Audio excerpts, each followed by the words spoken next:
Good morning, students.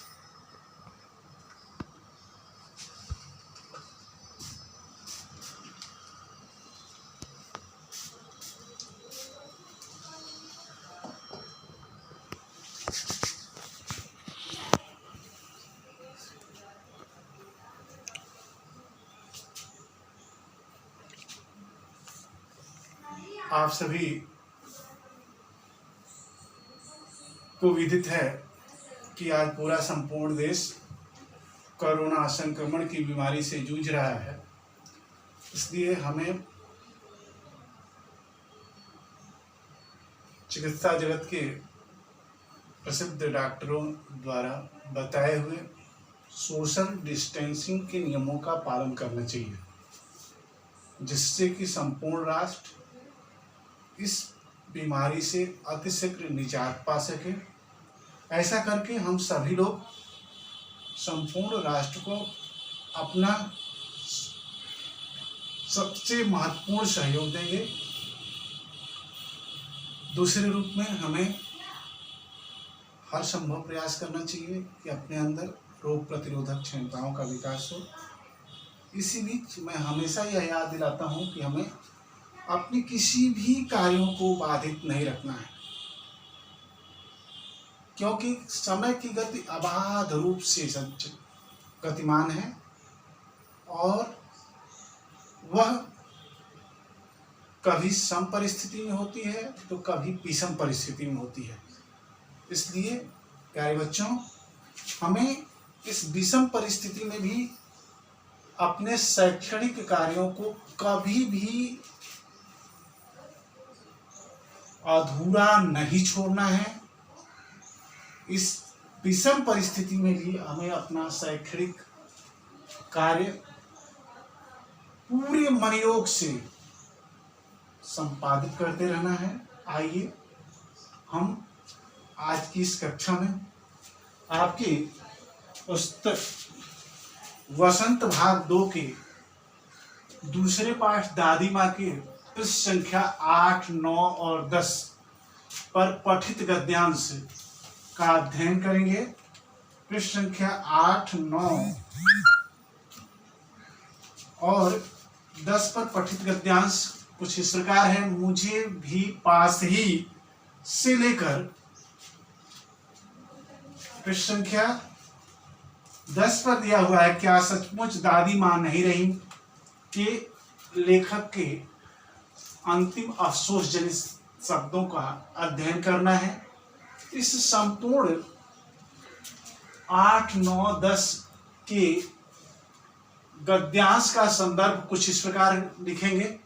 प्रस्तुत गद्यांश हमारी पठित पाठ्य पुस्तक वसंत भाग 2 की दादी माँ नामक पाठ से लिया गया है। इसके लेखक शिव प्रसाद सिंह जी हैं।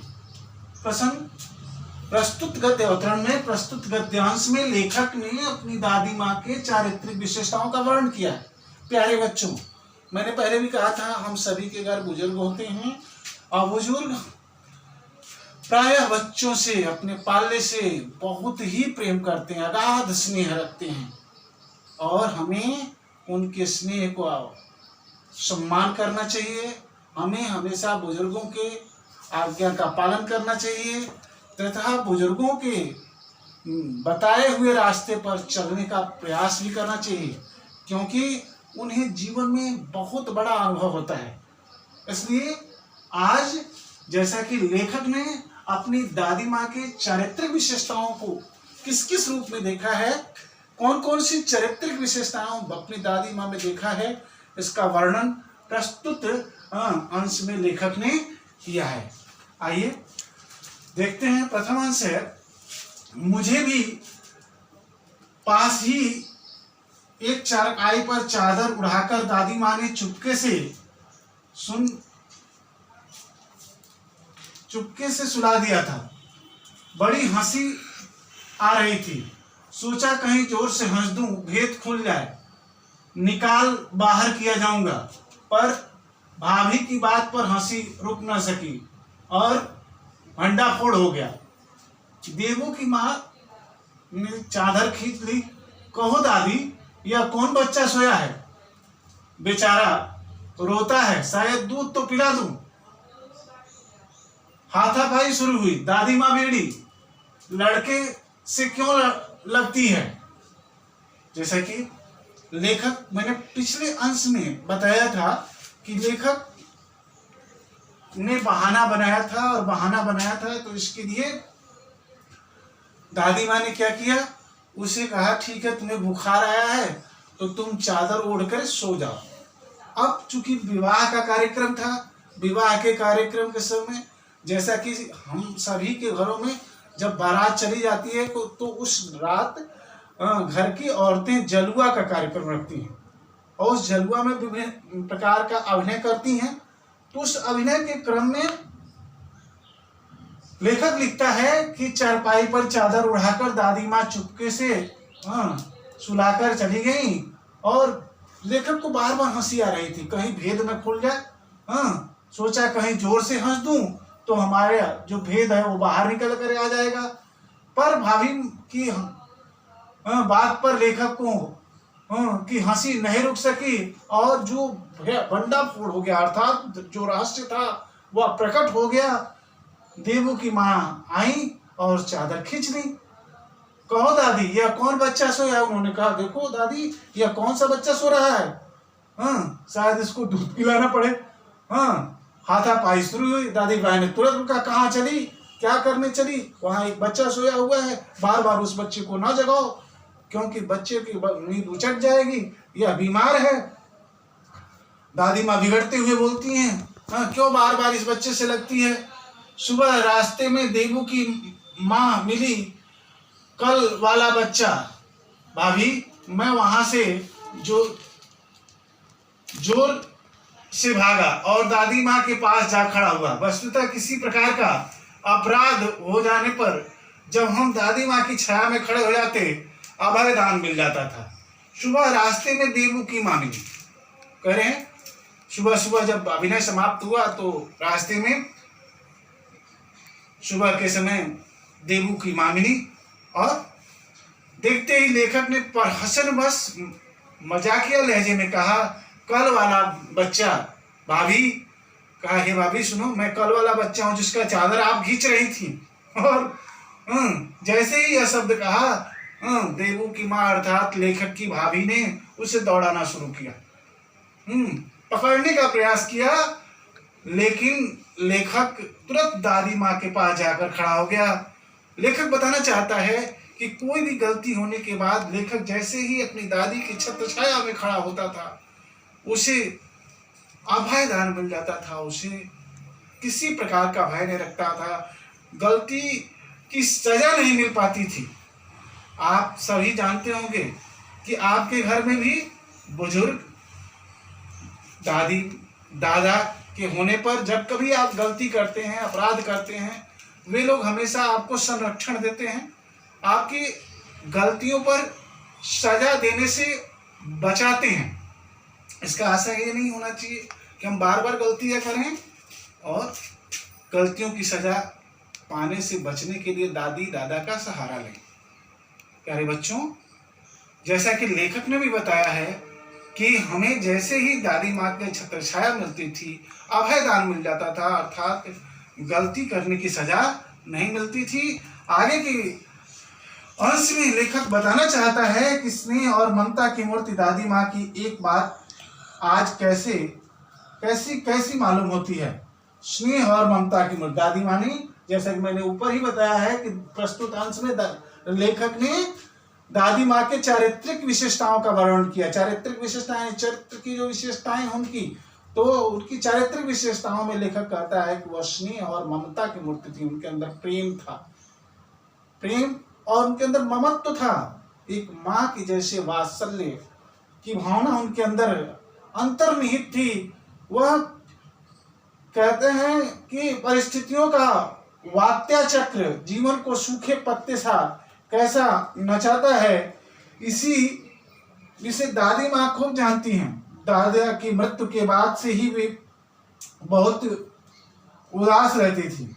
संसार उन्हें धोखे की टट्टी मालूम होता था। दादा ने उन्हें स्वयं जो धोखा दिया वे सदा उन्हें आगे भेजकर अपने पीछे जाने की झूठी बात कहा करते थे।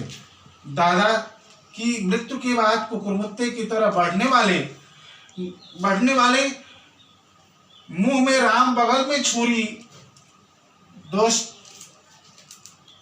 दोस्तों की शुभ चिंता ने स्थिति और भी डवाडोल कर दी थी। दादा के श्रद्धा में दादी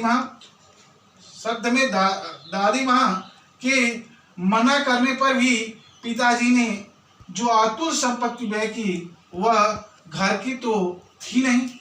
लेखक यहाँ कहना चाहता है कि परिस्थितियों के वात्य चक्र ने परिस्थितियों का जो वातावरण था उस चक्र ने जीवन को सूखे पत्ते की तरह से नचा दिया था। अर्थात दादी माँ इस परिस्थितियों के चलते किस तरह से बिल्कुल सूखे पत्ते के जैसे हो गई थी। जिस तरह से जब पत्ता किसी पेड़ में निकलता है तो हरा भरा होता है, लेकिन जैसे जैसे परिस्थितियां बदलती हैं, मौसम बदलता है, समय बीतता है, वैसे वैसे एक समय आता है कि पत्ता सूखने भी लगता है। ठीक वैसे ही आज परिस्थितिवश दादी माँ भी सूखे पत्ते की जैसे जान पड़ती थी। अर्थात उनका जीवन भी नीरस और उदास हो गया था।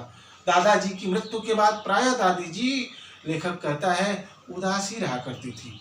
आज प्रायः जो पड़ोस के रिश्ते नाते के लोग थे उन्हें धोखा जैसे लगते थे, वह झूठी बात जैसे लगते थे। दादा कहते हैं लेखक कि दादा के मृत्यु के बाद कुकुरमुत्ता की तरह बढ़ने वाले मुंह में राम बगल में छुरी कहता चाहता है लेखक कि दादाजी जैसे मृत्यु को प्राप्त हुए, उनकी मृत्यु के बाद ही प्रायः कुछ ऐसा हुआ जो अप्रत्याशित था। लोग प्रायः मुंह में राम बगल में छुरी अर्थात प्रत्यक्ष में कुछ और कहते थे और परोक्ष में कुछ और करते थे। सामने तो कुछ और बोलते थे, मीठी मीठी बातें बोलते थे, और परोक्ष में धोखा हमेशा दादी माँ तथा परिवार के अन्य लोगों के साथ कुचक्र रचने का प्रयास करते थे। दादी माँ इस बात से वाकिफ थी और कहती हैं कि दादा के श्राद्ध में दादी माँ के मना करने पर भी पिताजी ने अतुल संपत्ति, लेखक कहता है कि दादी हमेशा मना करती रही। जैसे दादाजी की मृत्यु हुई, पिताजी ने अतुल संपत्ति व्यय किया और दान में दिया। वह घर की तो थी नहीं, वह किसी की कमाई हुई नहीं थी, बल्कि दादाजी की ही कमाई हुई संपत्ति थी जिसे हमारे पिताजी ने खर्च किया था। हमेशा दादी माँ कहती थी भविष्य के लिए धन का संचय करना चाहिए। प्यारे बच्चे, हमेशा हर किसी व्यक्ति को अपने भविष्य के लिए धन का संचय करना चाहिए। यदि हम अपने भविष्य के लिए धन का संचय नहीं करते हैं तो एक समय आता है कि धन के अभाव में हम विषम परिस्थिति को प्राप्त हो जाते हैं, अर्थात हमारा जीवन दुर्भर और दुष्कर हो जाता है। इसलिए यहाँ दादी माँ की इस कथन पर हमेशा ध्यान देना कि अपनी छोटी छोटी बचत से का संग्रह करो और भविष्य में उसे अच्छे कार्यों पर खर्च करो। कहते हैं कि दादी माँ अक्सर उदास रहा करती। माघ के दिन थे, कड़ाके का जाड़ा पड़ रहा था, पछुआ का सन्नाटा और पाले की शीत हड्डियों में घुस रही थी। शाम को मैंने देखा दादी माँ गीली धोती पहने कोने वाले घर में एक संदूक पर दिया जलाए हाथ जोड़कर बैठी थी। उनकी स्नेह कातर आंखों से मैंने आंसू कभी नहीं देखे थे। मैं बहुत देर तक मन मारे उनके पास बैठा रहा। उन्होंने आंखें खोली। दादी माँ, मैंने धीरे से कहा। लेखक यहाँ बताता है कि जैसे ही दादाजी का देहांत हुआ, दादी माँ अक्सर उदास रहा करती थी। माघ का महीना था, कड़ाके की ठंड पड़ रही थी। पछुआ और पाले के कारण जो ठंड थी प्रायः हड्डियों में घुसी सी जान पड़ती थी, अर्थात कड़ाके की ठंड हड्डियों को ही कपा देती थी। लेखक कहना चाहता है कि मैंने उस समय दादी माँ को एक गीली धोती पहने हुए, दादी माँ के व्यक्तित्व का वर्णन करते हुए लेखक बता रहा है कि उस समय भी एक गीली धोती पहने हुए कोने वाले घर के एक संदूक पर दिया जलाकर हाथ जोड़कर बैठी थी। अर्थात उस समय भी दादी माँ बड़े ही आस्तिक स्वभाव थे, ईश्वर में विश्वास रखती थी और हाथ जोड़कर बैठी थी। स्नेह कातर आंखों में आंसू कभी उन्होंने नहीं देखा, अपने स्नेहिल आंखों में कभी उन्होंने आंसू नहीं भरा। जीवन में विषम परिस्थितियां आने के बाद भी अपने जीवन में कभी भी आंसू को स्थान नहीं दिया। लेखक बताना चाहता है कि वह कभी भीरू नहीं हुई। दादाजी के निधन के बाद भी पूरे परिवार को आगे ले जाने का श्रेय दादी जी का को ही जाता है। और कहता है कि उन्होंने आंखें खोली दादी माँ, मैंने धीरे से कहा। जैसे ही पूजा के उपरांत उन्होंने आंखें खोली, लेखक कहता है मैंने धीरे से कहा दादी कहाँ है रे, तू यहाँ क्यों बैठा है। लेखक जैसे ही दादी को स्वर देता है उस समय दादी बड़े ही स्नेहिल भाव से कहती है तू यहाँ कहाँ बैठा है। दादी माँ एक बात पूछी, बताओगी ना। मैंने उनकी स्नेहपूर्ण आंखों में की ओर देखा। लेखक कहता है कि मैं उस समय उनकी स्नेहिल आंखों की ओर देखता हूँ। क्या है पूछ। तुम रोती थी क्या, तुम रो रही थी।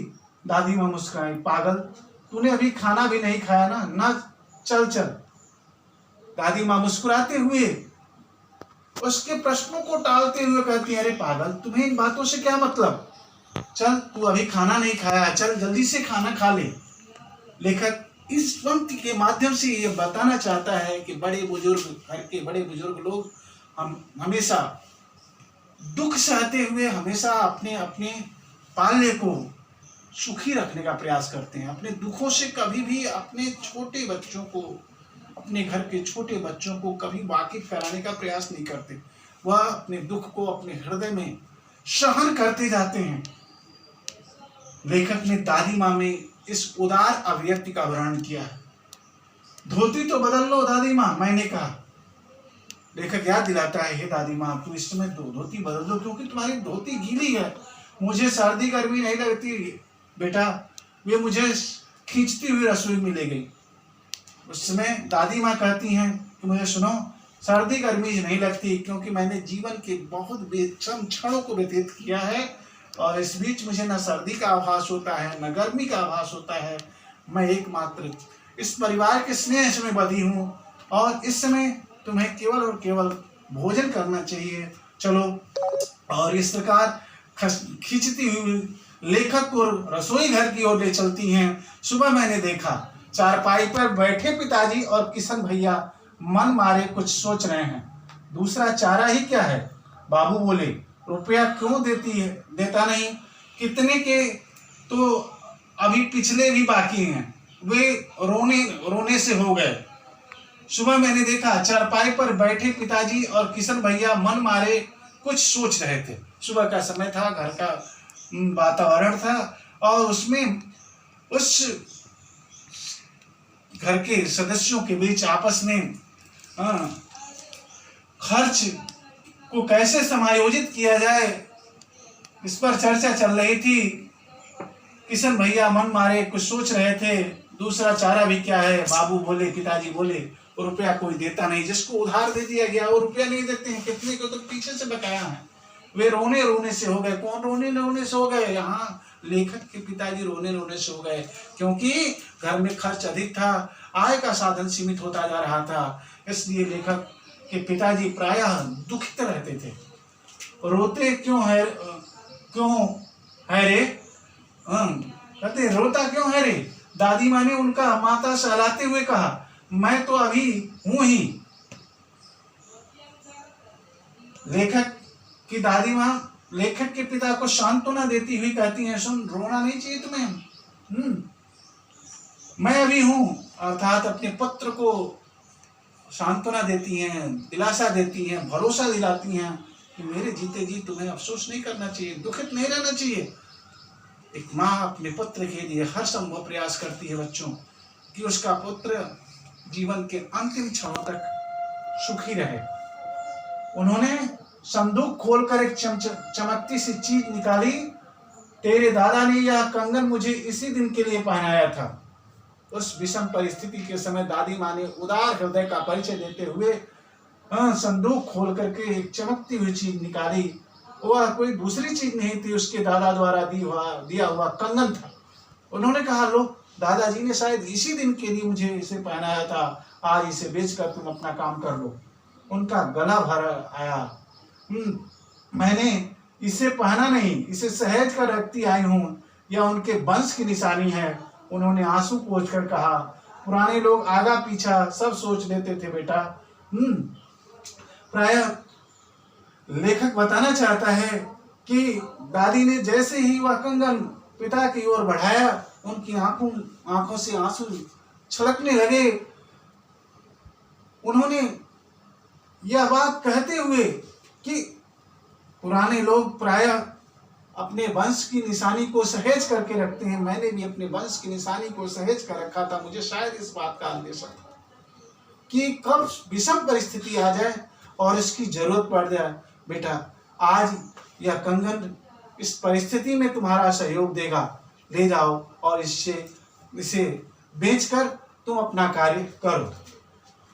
लेखक दूसरे अंश में प्रश्न संख्या 10 पे कहता है कि सचमुच मुझे दादी माँ शाप भ्रष्ट देवी सी लगी। उस समय लेखक कहता है कि मुझे ऐसा लगा कि दादी माँ जी निश्चित कोई शाप भ्रष्ट शापित देवी हैं, जो इसके जीवन में विषम परिस्थितियों का श्राप लग गया है, जिसके कारण आज यह सबको सुख देने वाली, अर्थात परिवार के सभी लोगों की सुख को कामना करने वाली यह शापित देवी आज इतनी विषम परिस्थिति में भी अपने पुत्र के सहयोग के लिए कोई कसर छोड़ना नहीं चाहती। धुंधली सी छाया विलीन हो गई।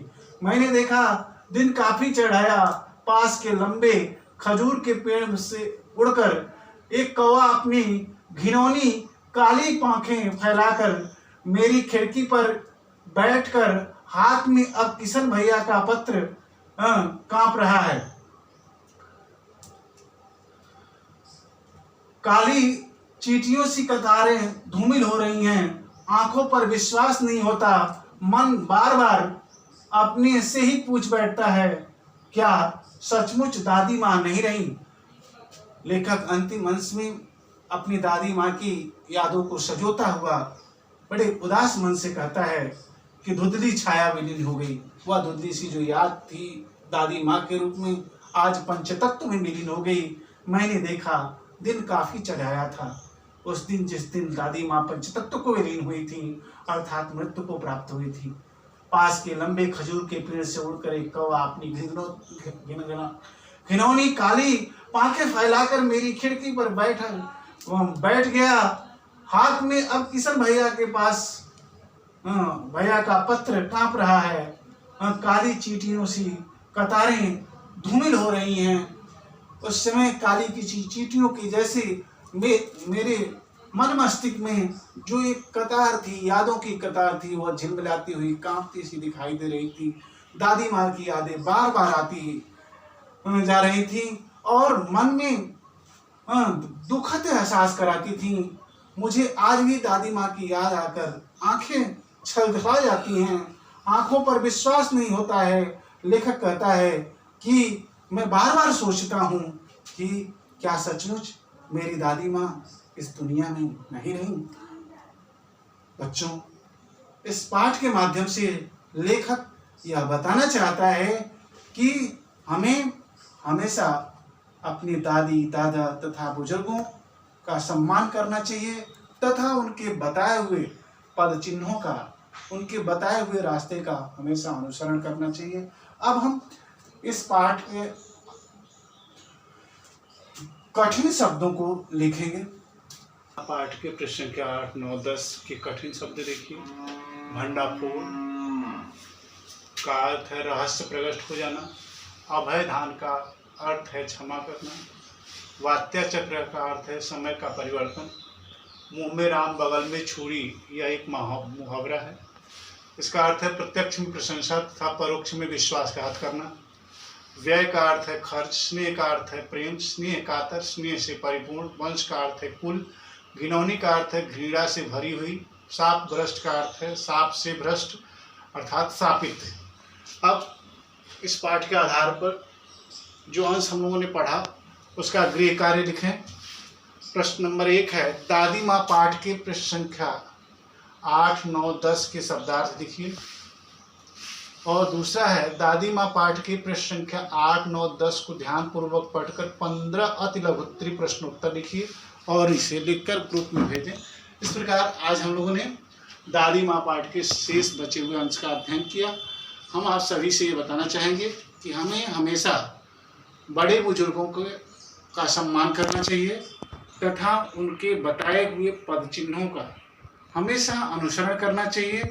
प्यारे बच्चों, जीवन में बुजुर्गों का अनुभव बहुत अनमोल होता है और उसे सजो कर रखना चाहिए। बुजुर्गों द्वारा दी हुई निशानी को हमेशा सहेज कर रखना चाहिए। और एक बात और है, जीवन में जिस प्रकार दादी माँ ने बताया है कि छोटी छोटी बचत से भविष्य का निर्माण होता है, इस बात पर भी ध्यान देना चाहिए कि हमें भी छोटी छोटी बचत करना चाहिए जिससे भविष्य में वह हमारे परिवार का के सहयोग का साधन बने। आज के लिए बस इतना। अगली वीडियो में पुनः मिलेंगे। धन्यवाद।